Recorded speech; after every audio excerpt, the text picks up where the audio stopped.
Selamat datang di channel saya Dus Blumbungan Teknik. Video ini akan membahas prinsip kerja motor DC elektromagnetik. Motor DC menghasilkan gerakan putar melalui interaksi antara medan magnet bolak-balik dari elektromagnet yang disebut rotor dan medan statis dua atau lebih magnet permanen yang disebut stator. Elektromagnet terdiri dari sejumlah besar lilitan kawat tembaga terisolasi yang berjarak dekat. Mirip dengan magnet batang. Medan magnet dengan kutubnya di ujung kumparan dihasilkan segera setelah arus mengalir melalui kawat. Dus Blumbungan. Arah gerakan partikel bermuatan bertanggung jawab atas polaritas medan magnet yang mengelilingi kumparan. Pamekasan. Kawat logam terdiri dari partikel bermuatan positif dan negatif dalam jumlah yang sama, Madura. sehingga jumlahnya netral. Dalam kawat logam, inti atom bermuatan positif ditahan pada posisi tetap, dan elektron bebas bergerak, membawa muatannya dari satu tempat ke tempat lain. Namun arah arus listrik secara konvensional didefinisikan sebagai arah aliran muatan positif. Jadi mari kita asumsikan muatan positif akan bergerak sepanjang kawat menurut definisi arus konvensional ini.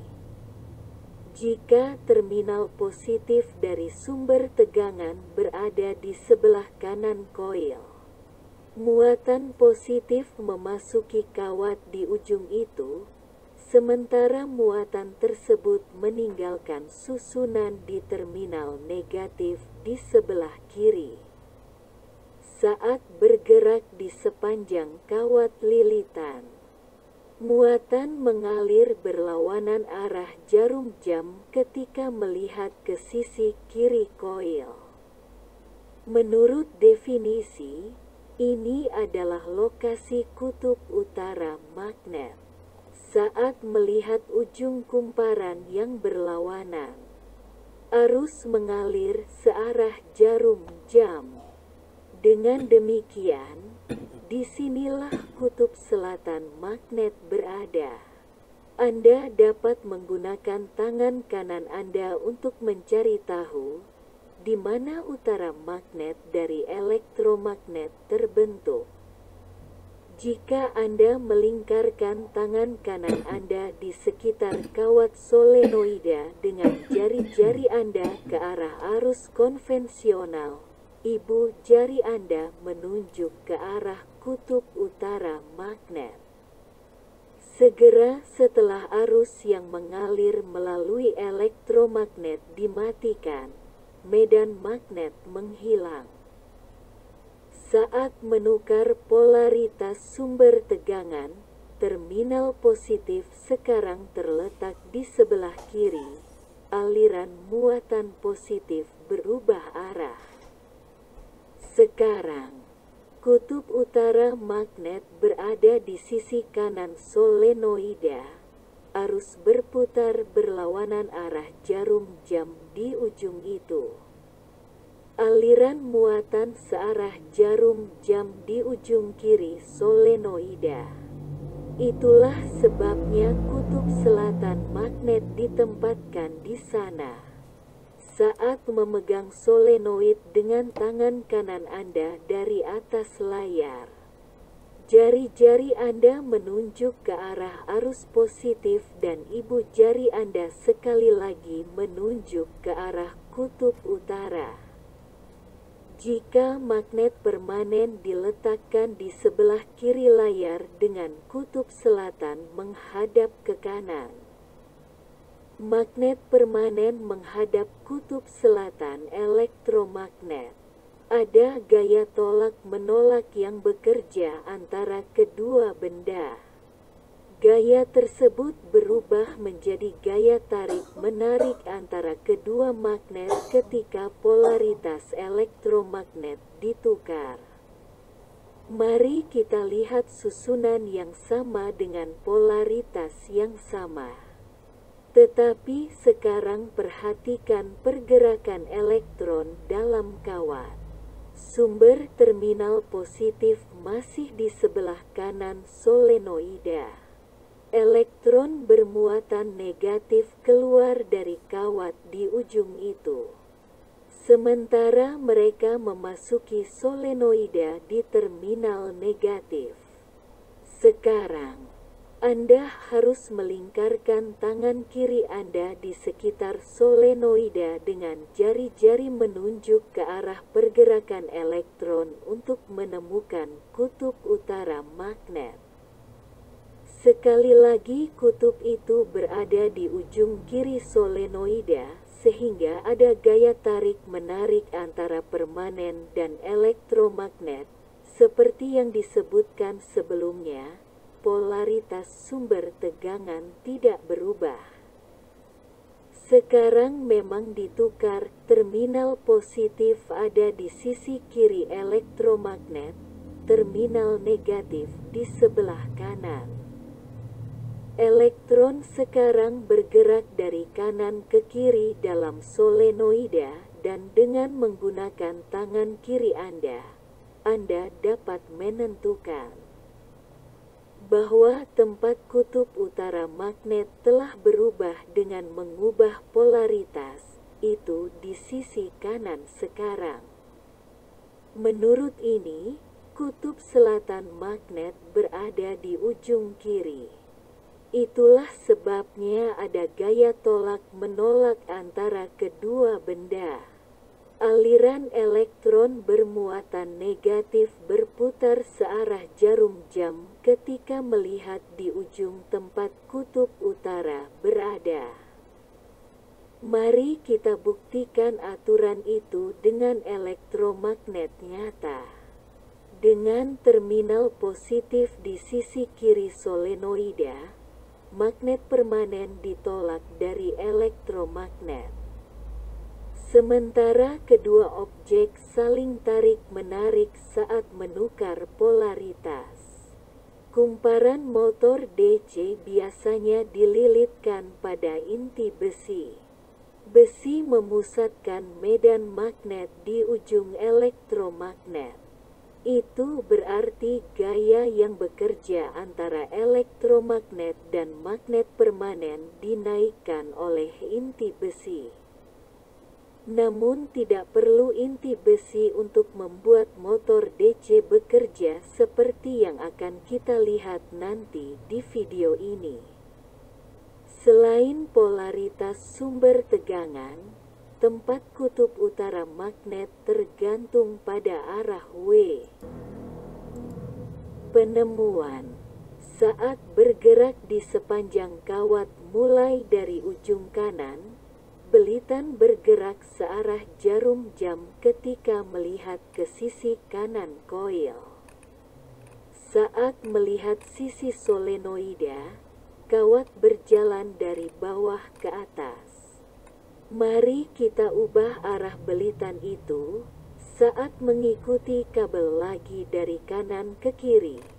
Gulungan sekarang berjalan berlawanan arah jarum jam ketika melihat ujung kanan solenoida. Pada tampilan samping, gulungan berjalan dari atas ke bawah. Jika terminal positif dari tegangan suplai terpasang ke ujung kanan kabel, Anda dapat menentukan posisi kutub utara magnet dengan menggunakan tangan kanan Anda. Ibu jari Anda akan menunjuk ke ujung kanan. Sekarang, arus positif mengalir berlawanan arah jarum jam ketika melihat ujung solenoid itu, yang merupakan bukti kedua bahwa kutub utara terletak di sini. Gulungan elektromagnet biasanya berjarak dekat. sehingga diperlukan kawat dengan lapisan insulasi. Jika Anda menggunakan kabel telanjang, arus tidak akan mengikuti belitan, tetapi akan melintasi solenoid langsung dari anoda ke katoda, dari plus ke minus, tanpa menciptakan medan elektromagnetik yang diinginkan. Kerusakan pada insulasi dapat mengurangi kekuatan medan magnet karena aliran listrik dapat melewatkan satu atau lebih belitan. Jenis kerusakan pada elektromagnet ini dikenal sebagai gangguan belok-kebelokan. Dengan medan magnet bolak-balik dari solenoida, sekarang kita akan mencoba menghasilkan gerakan rotasi.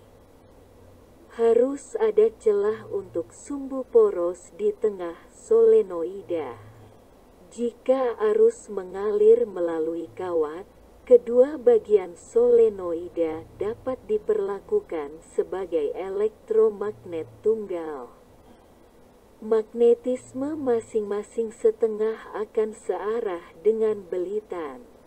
Kutub utara magnet berada di sebelah kiri. Dengan demikian, kutub selatan berada di ujung kanan setiap elektromagnet. Medan magnet susunan hanya sedikit berbeda dari medan magnet tunggal. Mari kita tambahkan dua magnet permanen ke kiri dan ke ujung kanan solenoida. Dalam susunan ini, kutub utara magnet dari magnet permanen dan solenoida serta kutub selatan magnet saling berhadapan. Gaya tolak-menolak antara magnet permanen dan solenoida pada kedua ujung elektromagnet. Vektor gaya keduanya menunjuk sepanjang garis tengah solenoida, di mana sumbu poros berada. Singkatnya, kekuatan dibatalkan. Situasi berubah jika solenoid diputar searah jarum jam beberapa derajat. Sama seperti sebelumnya, ada gaya tolak-menolak yang bekerja antara ujung solenoida dan ujung magnet permanen, tetapi arah gaya telah berubah. Selain gaya-gaya parsial yang sejajar dengan garis tengah solenoida, terdapat komponen-komponen yang tegak lurus terhadap gaya-gaya tersebut. Komponen gaya menunjuk ke atas di ujung kiri solenoida dan ke bawah di ujung kanan. Kedua gaya parsial menyebabkan torsi menunjuk searah jarum jam. Ketika melepaskan elektromagnet, itu berputar sampai kutub utara magnet solenoida menunjuk ke magnet permanen kanan. Disebabkan oleh inersia, elektromagnet berosilasi di sekitar posisi diam itu sampai gerakan berhenti dengan keselarasan horizontal. Sekarang, gaya tarik-menarik bekerja antara elektromagnet dan magnet permanen. Kedua vektor menunjuk sepanjang garis tengah, sehingga tidak ada torsi yang dihasilkan. Setiap kali elektromagnet dibelokkan, torsi yang dihasilkan menunjuk kembali ke posisi istirahat yang stabil. Untuk membuat elektromagnet berputar lagi, polaritas pada solenoida harus ditukar.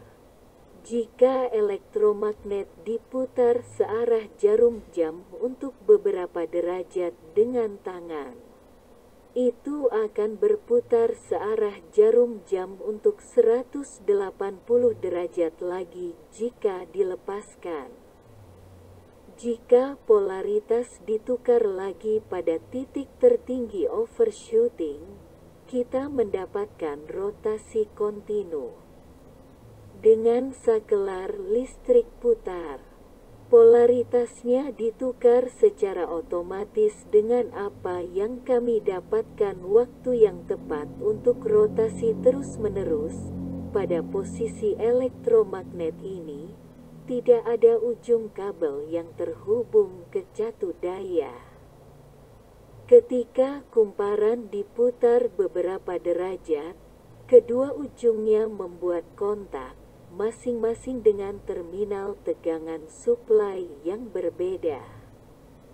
Itu menghasilkan arus positif yang mengalir dari ujung solenoida yang ditandai dengan titik ke ujung kedua yang ditandai dengan lingkaran dan yang terhubung ke terminal negatif dari tegangan suplai. Dengan tangan kanan Anda dapat membuktikan bahwa kutub utara magnet solenoida menunjuk ke kiri atas susunan, sama dengan ujung kawat yang ditandai dengan titik. Medan magnet permanen menyebabkan torsi pada elektromagnet yang mengarah searah jarum jam. Jika kumparan dilepaskan, ia mulai berputar searah jarum jam pada sudut rotasi tertentu. Sakelar memotong arus kumparan sehingga medan magnet menghilang. Disebabkan oleh inersia, elektromagnet terus bergerak searah jarum jam sampai sakelar putar membuat kontak lagi. Sekarang, ujung kabel yang ditandai dengan titik terhubung ke terminal negatif dari tegangan suplai. Arus mengalir dari ujung kabel yang terhubung ke terminal positif dan ditandai dengan lingkaran melalui GH kumparan dan akhirnya ke terminal negatif di ujung bertanda titik. Terminal positif dan negatif pada solenoida ditukar dibandingkan dengan keadaan awal. Dengan demikian, kutub utara magnet sekarang menunjuk ke arah ujung kawat yang ditandai dengan lingkaran. Karena elektromagnet telah berputar 180 derajat dari posisi awalnya. Sekali lagi, kutub utara terletak di kiri atas susunan, sama seperti pada keadaan awal. Saklar putar motor listrik DC yang secara periodik membalik arah arus elektromagnet disebut komutator kontak switching yang mengalir ke tegangan suplai diberi nama sikat. Mesin awal menggunakan sikat yang terbuat dari untaian kawat tembaga untuk menyentuh permukaan komutator. Bahkan jika mesin berputar modern hampir secara eksklusif menggunakan kontak karbon padat, mereka masih diberi nama sikat. Dengan komutator, elektromagnet berputar terus-menerus jika terkena medan magnet permanen. Motor listrik yang sebenarnya juga mulai berputar setelah mendorongnya sedikit untuk membuat kontak pertama dengan komutator. Kebutuhan akan dorongan awal itu merupakan kelemahan dari motor sederhana itu. Satu lagi adalah bahwa motor berhenti berputar ketika berada di bawah beban segera setelah komutator mengerem arus melalui elektromagnet. Cara mengatasi masalah tersebut adalah dengan menggunakan sepasang kumparan lain yang disusun tegak lurus terhadap pasangan pertama. Komutator secara berkala memberi energi pada pasangan elektromagnet bertanda putih dan biru muda. Selanjutnya polaritas ditukar masing-masing 180 derajat. Mari kita tentukan posisi dengan elektromagnet bertanda putih pada posisi vertikal dan dengan ujung bertanda titik di bagian atas sebagai keadaan awal rotasi. Elektromagnet itu terhubung ke tegangan suplai yang menghasilkan medan magnet. Kutub utara magnet berada di bagian atas susunan, sehingga torsi yang dihasilkan mengarah searah jarum jam. Elektromagnet biru muda tidak terhubung ke sumber tegangan, sehingga tidak memiliki medan magnet. Akibatnya motor berputar searah jarum jam. Setelah 45 derajat, elektromagnet biru muda membuat kontak dengan sikat. Akibatnya medan magnet terbentuk dengan kutub utara mengarah ke kiri atas. Torsi yang bekerja pada setiap elektromagnet menunjuk searah jarum jam. Ketika diputar beberapa derajat lagi, komutator mengerem kontak kumparan putih dan sumber tegangan, sehingga medan magnet menghilang. Meskipun demikian, gaya yang disebabkan oleh medan magnet elektromagnet biru muda masih mengarah searah jarum jam membuat motor terus berputar ke arah itu. Setiap kali salah satu kumparan terputus dari sumber listrik, medan magnet dari solenoida lainnya menjaga torsi tetap searah jarum jam. Tidak ada gunanya rotasi di mana kedua elektromagnet terputus dari sumber tegangan. Mari kita tukar polaritas sikat berikutnya, sehingga sikat kanan terhubung ke terminal positif. Dengan tangan kanan Anda dapat menentukan bahwa kutub utara magnet elektromagnet biru muda mengarah ke bawah sekarang. Titik torsi yang dihasilkan berlawanan arah jarum jam. Hal yang sama untuk elektromagnet bertanda putih setiap kali diberi energi oleh komutator. Ada rotasi terus-menerus menunjuk berlawanan arah jarum jam. Mari kita buktikan prediksi dengan motor sungguhan sekali lagi. Perhatikan bahwa kawat tembaga dibungkus dengan belitan yang sama untuk kedua kumparan. Saat bergerak dari kiri ke kanan, kawat berjalan dari belakang atas ke depan bawah, sama seperti pada urutan animasi.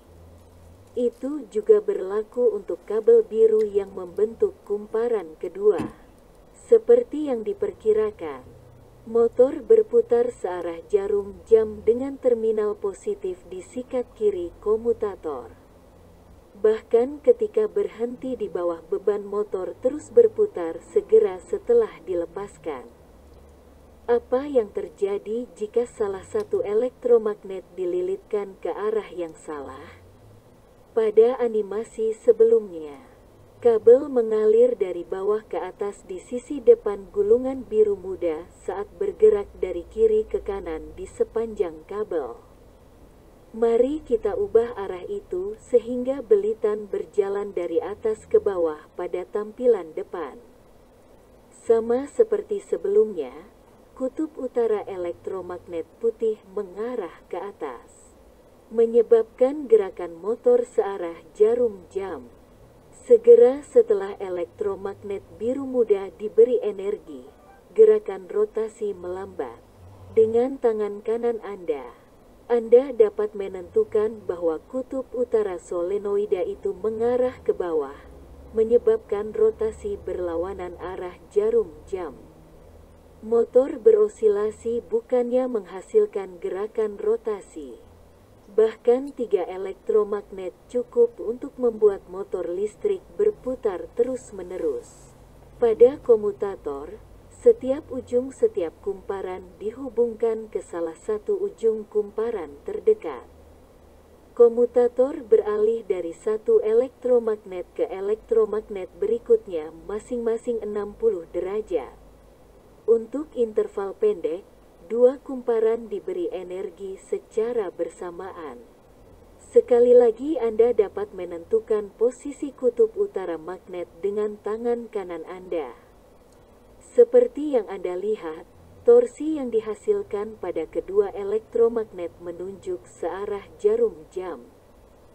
Jika sebuah elektromagnet berada di atas R setengah dari layar, kutub utara magnetnya menunjuk ke atas setiap kali koil diberi energi melalui sikat komutator, dengan apa torsi yang dihasilkan menunjuk searah jarum jam. Jika elektromagnet berada di bagian bawah layar, kutub selatannya mengarah ke bawah, menyebabkan torsi searah jarum jam juga. Akhirnya Anda dapat membuktikan pengetahuan Anda tentang motor listrik DC. Gulungan solenoida motor yang ditunjukkan di sini berjalan berlawanan arah jarum jam ketika melihat ke atas dan mengikuti kabel dari ujung bertanda titik ke ujung bertanda lingkaran. Terminal negatif terhubung ke sikat kiri komutator. Apa arah rotasi motor mengingat pergerakan elektron bermuatan negatif? Hal pertama yang harus dipertimbangkan adalah apa arah pergerakan elektron di sisi depan solenoida vertikal, dari kiri ke kanan atau dari kanan ke kiri? Jika pemikiran Anda dari kiri ke kanan, Anda benar. Pertanyaan kedua yang harus dijawab adalah, tangan apa yang diperlukan untuk menentukan posisi kutub utara magnet? Tangan kiri Anda adalah jawaban yang benar. Ketika mencoba meraih solenoid sedemikian rupa sehingga jari-jari Anda menunjuk ke arah pergerakan elektron, ibu jari Anda menunjuk ke kutub utara magnet. Di mana kutub itu? Anda benar jika pikiran Anda ke bawah. Akhirnya Anda harus menentukan torsi yang dihasilkan. Ujung bawah ditarik ke kanan, ujung atas ke kiri. Dengan demikian kita memiliki jawaban untuk pertanyaan. Motor berputar berlawanan arah jarum jam. Itu saja tentang motor listrik DC untuk saat ini. Anda mendapatkan lebih banyak informasi dan beberapa latihan tentang mesin tersebut di halaman proyek. Terima kasih telah menonton dan saya akan kembali.